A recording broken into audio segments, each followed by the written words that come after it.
Hello दोस्तों, स्वागत है आपका मेरे यूट्यूब चैनल इन्फो स्टेप पे। आज मैं आपको बताने वाला हूं कि अगर आप पंजाब नेशनल बैंक में अपना सेविंग अकाउंट ओपन करवाना चाहते हैं तो कैसे करवा सकते हैं, जिसमें आपको मिनिमम 500 रुपीज़ क्वार्टरली मेंटेन करना होगा और मैक्सिमम आपको 5000 रुपीज़ मेंटेन करना होगा, जो कि जीरो बैलेंस ऐसा ही अकाउंट है ये।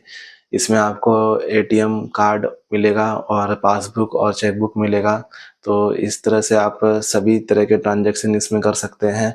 तो आप इसे कैसे ओपन करवा सकते हैं ये मैं आपको बताता हूँ। तो चलते हैं हम मोबाइल के स्क्रीन पे। दोस्तों, आप पंजाब नेशनल बैंक में अपना अकाउंट खुलवाना चाहते हैं तो सेविंग अकाउंट खुलवाने के लिए आप PNB वन नाम का एप्लीकेशन अपने प्ले स्टोर से इंस्टॉल कर सकते हैं, या फिर मैंने इस वीडियो के डिस्क्रिप्शन में इसका लिंक दे दिया है, वहाँ से भी आप ओपन करके इसे इंस्टॉल कर सकते हैं। आप इस एप्लीकेशन को ओपन करेंगे तो आपके पास कुछ इस तरह का ऑप्शन आ जाएगा। आपको इसमें ये सारे ऑप्शन को अलाउ कर देना है। आपको इस तरह से मैसेज आएगा जिसमें आपको बताया जाएगा कि आपको अकाउंट खुलवाना है तो इसके लिए क्या क्या चीज़ें ज़रूरी रहेंगी। तो इसमें सबसे पहला तो इंटरनेट एक्सेस होना चाहिए। फिर दूसरा, मोबाइल नंबर वो होना चाहिए जो आपके आधार कार्ड से लिंक होगा, जिस पे सारे OTP आएंगे और आपको OTP देना होगा। और फिर तीसरा, ईमेल आईडी होना चाहिए, आधार नंबर होना चाहिए, पैन कार्ड होना चाहिए, वाइट पेपर, ब्लू या ब्लैक पेन साथ में होने चाहिए। इसे आप क्लोज करेंगे के लिए तो यहाँ पर आपको क्लिक करना होगा अप्लाई फॉर सेविंग अकाउंट। फिर इसके बाद हमको ये ऑप्शन आएगा जिसके अंदर हमें बताना होगा कि हमें अपना अकाउंट टाइप सिलेक्ट करना होगा। इस एरो पे क्लिक करेंगे और जैसे हम यहाँ पे क्लिक करेंगे तो हमारे पास इस तरह के ऑप्शन आ जाएंगे, जिसके अंदर हमारे पास सबसे पहला ऑप्शन आएगा PNB उन्नति सेविंग अकाउंट। तो यहाँ पर हम इस पर क्लिक करेंगे। हम जब इस पर क्लिक करेंगे तो इस तरह का ऑप्शन आएगा और इस ऑप्शन में हमें बताया जाएगा कि अगर जो विलेज एरिया है, जो रूरल एरिया है, वहाँ पर हमें क्वार्टरली 500 रुपीज़ मेंटेन करना होगा। और जो सिटी एरिया है, सेमी अर्बन एरिया जो जिसे हम कहते हैं, उधर पे क्वार्टरली 1000 रुपीज़ हमें अकाउंट में मेंटेन करना होगा। और जो मेट्रो सिटी है वहाँ पर 2000 रुपीज़ हमें मेंटेन करना होगा।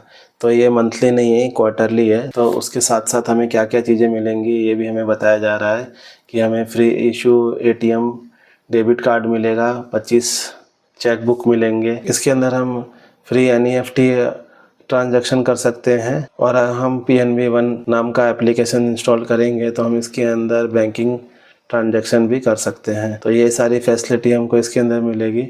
तो अगर हमें ये सही लग रहा है फिर हम यहाँ पे सिलेक्ट प्रोडक्ट पे क्लिक करेंगे। फिर हमें यहाँ पे रेफरेंस कोड डालने के लिए कहा जाएगा। तो यहाँ पर हमारे पास कोई रेफरेंस कोड नहीं है तो हम इसे छोड़ देंगे और फिर हम प्रोसीड पे क्लिक करेंगे। प्रोसीड पे क्लिक करने के बाद पेज को हम स्क्रॉल डाउन कर देंगे और फिर उसके बाद यहाँ पर आई एग्री पे क्लिक करके प्रोसीड पे क्लिक करेंगे। क्लिक करने के बाद हमें अपना यहाँ पर मोबाइल नंबर डालना है। तो हम यहाँ पर अपना एक मोबाइल नंबर डालेंगे।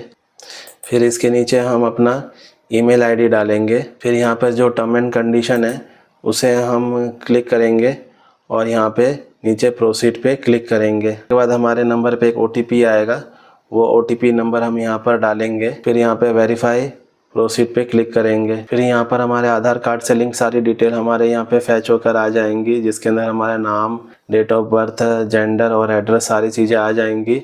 फिर बैंक हमसे ये पूछेगी कि आपको कम्युनिकेशन के लिए कौन सा एड्रेस रखना है, जो आपका करंट एड्रेस जो आधार कार्ड पे आ रहा है वही रखना है कि नहीं। तो अगर हमें यहाँ पे रखना है तो यहाँ पर हम यस पे क्लिक करेंगे और यही सेम एड्रेस रखेंगे। अगर हमारा एड्रेस चेंज हो गया है तो हम यहाँ नो पे क्लिक करके और फिर उसके बाद हम अपना नया एड्रेस दे सकते हैं। और अगर हमारा कोई नया एड्रेस नहीं है तो यस पे क्लिक रहने देंगे और फिर हम यहाँ पे प्रोसीड पे क्लिक करेंगे। इसके बाद आ जाएगा अदर पर्सनल डिटेल, जिसके अंदर हमारा मैरिटल स्टेटस पूछा जाएगा। तो हमें यहाँ पर मैरिटल स्टेटस डालना है कि हम मैरिड हैं या सिंगल हैं। अगर हम मैरिड हैं तो यहाँ पर हमें मैरिड लिखना होगा। और फिर उसके बाद यहाँ पर हमारी अगर शादी हो गई है तो यहाँ पर हमें बताना होगा कि हमारे हस्बैंड का नाम या हमारे वाइफ का नाम। तो इस पॉलिसी नेम में हम अपने हस्बैंड या वाइफ का नाम डाल देंगे। फिर इसके बाद हमारा मदर नेम पूछा जाएगा तो हम यहाँ पर हम अपना मदर नेम लिख देंगे। फिर इसके बाद हमारा रिलीजन पूछा जाएगा तो यहाँ पर हम अपना रिलीजन डाल देंगे, जैसे हम यहाँ पर हिंदू डाल देते हैं। फिर उसके बाद हम हिंदू हैं तो इसमें हमारी क्या कास्ट है, किस कैटेगरी में आते हैं, SC ST OBC में, तो हम यहाँ पे जो है वो डाल देंगे। फिर यहाँ पर हमारा सिटी ऑफ बर्थ हमें बताना है कि हम कौन सी सिटी में हमारा जन्म हुआ है, तो यहाँ पर हम वो डाल देंगे। तो जो यहाँ पर हमारी एजुकेशन होगी वो हम सिलेक्ट कर लेंगे। फिर उसके बाद कस्टमर टाइप में हम किस जगह पे काम करते हैं, कोई हम गवर्नमेंट जॉब करते हैं, प्राइवेट करते हैं, किस तरह का करते हैं जॉब, वो हमें यहाँ पर डालना है। इस लिस्ट में हम सिलेक्ट कर लेंगे। इसमें लिस्ट में नहीं है तो हम यहाँ पे अदर भी सिलेक्ट कर सकते हैं। अपना ऑक्यूपेशन टाइप बताना है कि हम क्या काम करते हैं, हमारा खुद का बिजनेस है या फिर हम सर्विस करते हैं या स्टूडेंट हैं, ये हमें बताना है। तो यहाँ पर हम सिलेक्ट कर लेते हैं कि हम यहाँ पे स्टूडेंट हैं। तो इस तरह से अगर जब हम स्टूडेंट सिलेक्ट करेंगे तो बाकी की डिटेल हमें भरने को नहीं आएगी, तो ये सारी चीज़ें हट जाएंगी। फिर यहाँ पर हमें अपना एनुअल इनकम बताना है कि हम सालाना कितना कमाते हैं, तो ये हम सिलेक्ट कर लेंगे। हमें बताना है हमारा नेटवर्थ कितना है, तो वो हम यहाँ पर सिलेक्ट कर लेंगे। फिर हमें यहाँ पे अपना एनुअल टर्नओवर बताना है कि हमारा एनुअल टर्नओवर कितना है। यहाँ पर हमें बताना है कि हम यहाँ पे सालाना इस बैंक में कितना अमाउंट क्रेडिट करेंगे। तो हम जितना अमाउंट क्रेडिट करेंगे वो ज़रूरी नहीं कि उतना ही हो, लेकिन हम एक अंदाज़ा डाल देंगे। फिर यहाँ पर हमें अपना नॉमिनी डिटेल बताना है। तो अगर हमें अपने अकाउंट में किसी को नॉमिनी रखना है तो हम यहाँ पे यस पे क्लिक करेंगे। हमें नॉमिनी का डिटेल डालना है, तो यहाँ पर उसका नाम पूछा जाएगा, तो हम यहाँ पर उसका नाम लिख देंगे। फिर हमारा उसके साथ क्या रिलेशन है वो हम यहाँ पे सिलेक्ट कर लेंगे। नॉमिनी का डेट ऑफ बर्थ पूछा जा रहा है तो वो हम यहाँ पर डाल देंगे। फिर यहाँ पर उसका मोबाइल नंबर पूछा जा रहा है तो हम यहाँ पर उसका मोबाइल नंबर डाल देंगे। फिर यहाँ पर पूछा जा रहा है आपके पासबुक में उसका नाम प्रिंटेड करवाना है या कि नहीं, तो अगर हमें उसे प्रिंटेड करवाना है तो इस ऑप्शन को हम अलाउ कर देंगे। फिर यहाँ पर पूछा जा रहा है अगर हमारा और नॉमिनी का एड्रेस सेम है तो यहाँ पे जो यस पे क्लिक है उसे यस पे क्लिक रहने देंगे। अगर हमारा और दोनों का एड्रेस अलग अलग है तो हम नो पे क्लिक करके उसका नया एड्रेस हम फिलअप कर सकते हैं। फिलहाल हमारा एड्रेस एक ही है तो यस पे क्लिक रहने देंगे और टर्म एंड कंडीशन को क्लिक करके प्रोसीड पे क्लिक करेंगे। प्रोसीड पे क्लिक करने के बाद हमारे यहाँ से पूछा जा रहा है कि आपको अपना अकाउंट जो खुलवाना है वो कौन सी ब्रांच में खुलवाना है। तो यहाँ पे ब्रांच सिलेक्शन का ऑप्शन आ रहा है, तो यहाँ पर हमें ब्रांच सिलेक्शन के ऑप्शन में जाना है। तो सबसे पहले हमें यहाँ पे स्टेट पूछा जा रहा है कि कौन से स्टेट में आपको खुलवाना है, तो यहाँ पर हम स्टेट सिलेक्ट करेंगे। फिर नीचे डिस्ट्रिक्ट सिलेक्ट करेंगे। फिर डिस्ट्रिक्ट सिलेक्ट करने के बाद हम यहाँ पर ब्रांच सिलेक्ट करेंगे। ब्रांच सिलेक्ट करने के बाद हमें उसकी पूरी डिटेल आ जाएगी, जिसमें उसका console ID, address, email ID, ये सब हम देख सकते हैं। तो ये कंफर्म होने के बाद हम आगे बढ़ेंगे। यहाँ पे सर्विस डिटेल पूछा जा रहा है कि आपको सर्विस डिटेल क्या क्या चीज़ें चाहिए। हमसे ये पूछा जा रहा है कि आपको एटीएम कम डेबिट कार्ड यानी कि डेबिट कार्ड चाहिए क्या, जिससे आप अपने बैंक से पैसा एटीएम मशीन के द्वारा निकाल सकते हैं। तो अगर हमें एटीएम कार्ड चाहिए तो फिर हम यहाँ पर इसको अलाउ कर देंगे। फिर उसके बाद हमको इंटरनेट बैंकिंग चाहिए तो ये पहले से अलाउ है। मोबाइल बैंकिंग भी अलाउ पड़ा हुआ है। इसके आगे हमको फैसिलिटी टाइप पूछा जा रहा है कि हमें अपने अकाउंट में जो ट्रांजैक्शन किए हैं उसके सिर्फ व्यू करना है, यानी सिर्फ देखना है और कोई चेंजेस नहीं करना है। तो हम व्यू ओनली पे क्लिक करेंगे। और अगर हमें व्यू के साथ साथ ट्रांजैक्शन भी करना है, किसी को पेमेंट भी करना है, तो नीचे वाला जो ऑप्शन है व्यू एंड ट्रांजैक्शन, हम इसको सिलेक्ट करेंगे। फिर उसके बाद अगर हमें एसएमएस अलर्ट चाहिए, हम इसमें एसएमएस अलर्ट को ऑन कर देंगे। फिर हमें अपना सभी ट्रांजैक्शन ईमेल आईडी भी चाहिए तो हम ई स्टेटमेंट को भी अलाउ कर देंगे। फिर उसके बाद हमसे अदर सर्विस पूछा जा रहा है। हमें अगर चेकबुक चाहिए तो हम इसको अलाउ कर देंगे। हमसे पूछा जा रहा है कि आपको पासबुक चाहिए तो हम इसे भी अलाउ कर देंगे। फिर हम नीचे प्रोसीड पे क्लिक करेंगे।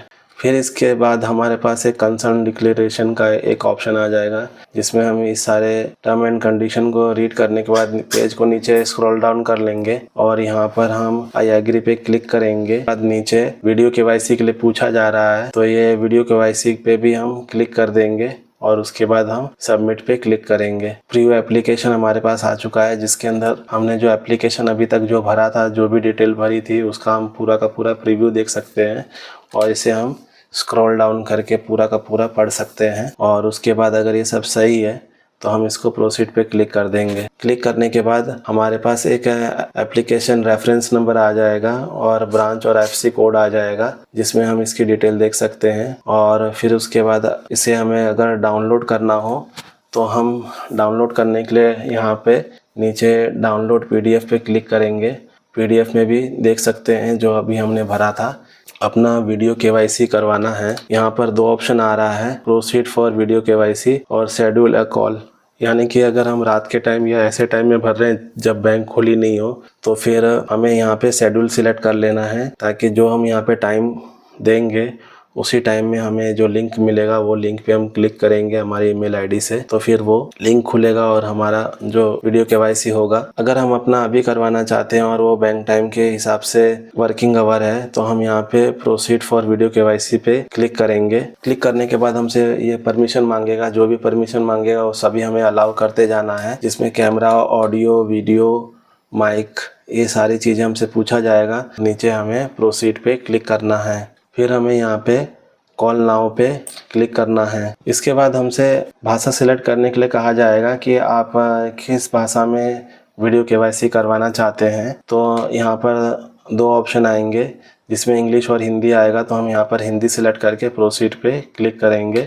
फिर यहाँ पर स्टार्ट कॉलिंग का ऑप्शन आएगा जिसमें, और जैसी कॉल लगेगा तो वहाँ पर हमारा वीडियो कॉल शुरू हो जाएगा, जिसमें हमें हमारा पैन कार्ड दिखाने के लिए कहा जाएगा। हम अपना पैन कार्ड दिखाएंगे, फिर एक ब्लैंक पेपर पे हम अपनी एक साइन करके बताएंगे। फिर यही साइन हमारा बैंक में वैलिड रहेगा जब भी हमें कोई ट्रांजैक्शन करना हो। इसके बाद हमसे PNB का एजेंट कुछ सवाल जवाब भी पूछ सकता है। वीडियो KYC हो जाने के बाद हमारा कॉल एंड हो जाएगा। कॉल एंड हो जाने के बाद हमारा अकाउंट सक्सेसफुली ओपन हो जाएगा, और 7 दिनों के भीतर हमारा वेलकम किट आ जाएगा, जिसके अंदर हमें ATM पासबुक, चेकबुक मिल जाएंगे। हमें अपना एक ID पासवर्ड सेट करना होगा हमारे मोबाइल में, जिसमें हम ये ऐप में जाएंगे और प्रोसीड टू लॉगिन में जाएंगे। तो यहाँ पर जब हम जाएंगे तो हमारा यहाँ पर यूज़र ID पूछा जाएगा, और हमारा यूज़र ID तो होगा नहीं, तो इसके लिए हमें अपना एक न्यू यूज़र ID बनाना होगा। तो हम न्यू यूज़र ID पे क्लिक करेंगे। क्लिक करने के बाद हमारे पास ये 3 ऑप्शन आ रहा है, जिससे हमें अपना यूज़र ID क्रिएट करना है।